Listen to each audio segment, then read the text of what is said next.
നടക്കുകയൊക്കെ ചെയ്യാം. ഖിബില തെറ്റാതെ ആയിരിക്കണം. ഖിബിലയിലേക്ക് നേരെ നിന്നിട്ട് 16,641 തവണ യാ ലത്തീഫ് എന്ന് ചൊല്ലണം. ഇതൊക്കെ കേൾക്കുമ്പോൾ ആൾക്കാർ വിചാരിക്കും ഇതന്നെയാണ് ദിക്ർ, ഇതിനപ്പുറം വേറൊന്നും വരാല്ല. ആളുകൾക്ക് പ്രയാസങ്ങൾ മാറി കിട്ടണം, അതിന് എന്ത് ചെല്ലാലും വേണ്ടില്ല. അതുകൊണ്ട് ജനങ്ങളോട് ചൊല്ലാൻ പറയാം യാ ലത്തീഫ് എന്നിങ്ങനെ.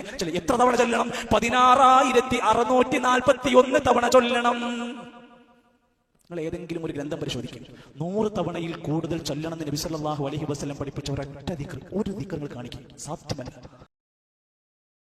പലരും അവരുടെ കൈകൾ കൊണ്ട് എഴുതി ഉണ്ടാക്കിയ ദിക്റുകളും പ്രത്യേക പ്രാർത്ഥനകളും അതിൽ ശിർക്കടങ്ങിയത് പോലുമുണ്ട്.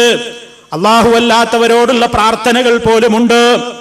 എന്നിട്ടതിനൊക്കെ എണ്ണം നിശ്ചയിക്കും, എന്നിട്ടതിനൊക്കെ സമയം നിശ്ചയിക്കും, എന്നിട്ടതിനൊക്കെ പ്രതിഫലവും ഇവരുടെ വകയായിട്ട് നിശ്ചയിക്കും. ആരാണിവർക്ക് ഈ എണ്ണം നിശ്ചയിക്കാൻ അനുവാദം കൊടുത്തത്? ആരാണ് ഈ വണ്ണം നിശ്ചയിക്കാൻ അധികാരം കൊടുത്തത്? ആരാണ് ഈ പ്രതിഫലം നിശ്ചയിക്കാൻ ഇവർക്ക് അധികാരം കൊടുത്തത്? ഇവർക്ക് വഹി കിട്ടുന്നുണ്ടോ? വഹി മുറിഞ്ഞു പോയില്ലേ റസൂലുള്ളാഹി സ്വല്ലല്ലാഹു അലൈഹി വസല്ലം വഫാത്തോടുകൂടി? പിന്നെ ഇവർക്കിത് പറയാൻ ആരാ അധികാരം തന്നെ? ഖുർആൻ ഉണ്ടാവും ഇടക്കിടക്ക്, അങ്ങനെ തന്നെയാണല്ലോ. ഇടക്ക് ഖുർആനും ആയത്തും നല്ല ദിക്റൊക്കെ ഉണ്ടാവും, അതിന്റെ ഇടയ്ക്ക് ഇത് ഫിറ്റ് ചെയ്യുക. ഈ രൂപത്തിലുള്ള ഒരുപാട് കാര്യങ്ങൾ കൊണ്ട് ഈ സമുദായത്തിന്റെ സമയം വെറുതെ പോവാണ്.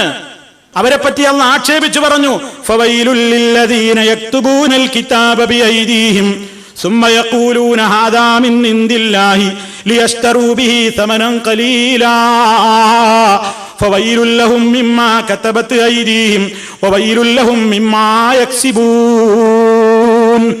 സ്വന്തം കരങ്ങൾ കൊണ്ട് കുറെ കാര്യങ്ങൾ എഴുതി ഉണ്ടാക്കിയിട്ട് ഇതൊക്കെ ദൈവീകമാണെന്ന് അവകാശപ്പെടുന്നവർക്ക് നാശം.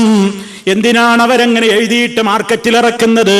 അതുകൊണ്ട് ചില തുച്ഛമായ വരുമാനങ്ങളും ലാഭങ്ങളും ഉണ്ടാക്കാൻ വേണ്ടി. അതിനെ ആക്ഷേപിച്ചുകൊണ്ടല്ല പറയുകയാണ് ഫവൈലുൽ ലില്ലദീന, അതെ അവർ എഴുതി ഉണ്ടാക്കിയതിന് നാശം, അവരതിലൂടെ സമ്പാദിച്ചതും നാശം. പരിശുദ്ധ ഖുർആൻ പറയണം.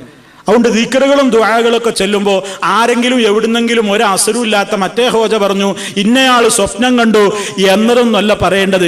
ഹദീസിന്റെ ഗ്രന്ഥങ്ങളിലൂടെ സ്ഥിരപ്പെട്ട് വന്ന ആയിരക്കണക്കിന് ദിക്റുകളുണ്ട് പ്രിയപ്പെട്ട ഉമ്മമാരെ, സഹോദരിമാരെ, സഹോദരന്മാരെ ഉണ്ട്. അതൊക്കെ നമ്മൾ അറിയാൻ മെനക്കെടണം, അതൊക്കെ പഠിക്കാൻ മെനക്കെടണം.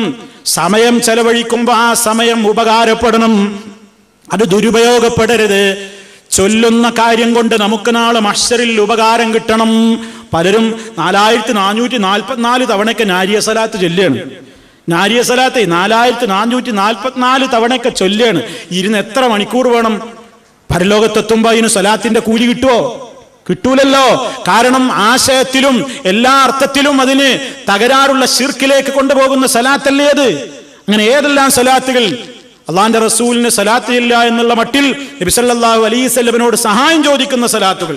ഖുദ് ബിയദീ അദ്രികിനി യാ റസൂലല്ലാഹ്, എന്റെ കൈ പിടിക്കൂ നബിയേ, എന്നെ രക്ഷിക്കൂ നബിയേ യാ റസൂലല്ലാഹ് എന്ന് പറയുന്നു സലാത്ത് എന്ന പേരിൽ.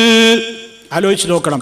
അതുകൊണ്ട് ഈ വക കിതാബുകളും വക ഏടുകളൊക്കെ മാറ്റിയിട്ട് പ്രമാണങ്ങളിൽ സ്ഥിരപ്പെട്ടത് പഠിപ്പിക്കുന്നവരുടേത് മാത്രം കേൾക്കുക.